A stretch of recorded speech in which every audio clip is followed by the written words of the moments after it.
দুর্গা প্রতিমা বানিয়ে তাক লাগিয়ে দিল নবম শ্রেণীর এক ছাত্র। দীপঙ্কর সরকার নামে 14 বছরের ওই ছেলেটির প্রতিমা বানানোর শখ সেই ছোট থেকেই। তার বাড়ি ফালাকাটা ব্লকের জটেশ্বর 2 নম্বর গ্রাম পঞ্চায়েতের নবনগর এলাকায়।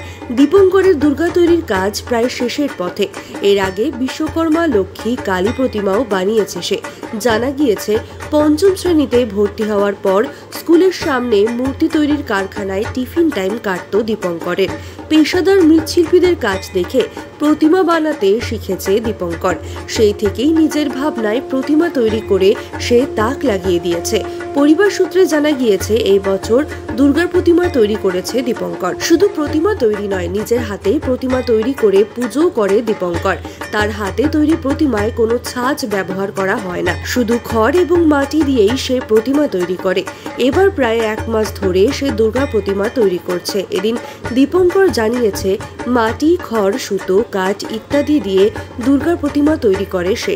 বিভিন্ন ধরনের প্রতিমা তৈরি করতে তার ভালো লাগে। এই কাজে পরিবারের সকলেই সহযোগিতা করেন বলে জানিয়েছে সে।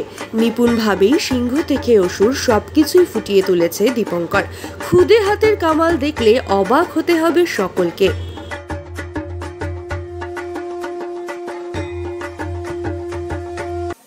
4 থেকে 5 বছর মানে এরকম টাইমে বানাচ্ছি। এমনি বাড়িতেই পূজা টুজা হয়, তারপর ভাসে দেওয়া হয় আর কি। আচ্ছা, তো এই দুর্গা প্রতিমা ছাড়া আর কি বানাও তুমি? দুর্গা প্রতিমা ছাড়া লক্ষ্মী প্রতিমা, গণেশ প্রতিমা ও অন্যান্য প্রতিমা বানিয়ে থাকি। এটা কোথা থেকে আইডিয়া এলো, মানে প্রতিমাটা বানাও যে এটা আইডিয়াটা কোথা থেকে পেলে? ছোটবেলা থেকেই মাটি দিয়ে খেলতে পছন্দ করতাম।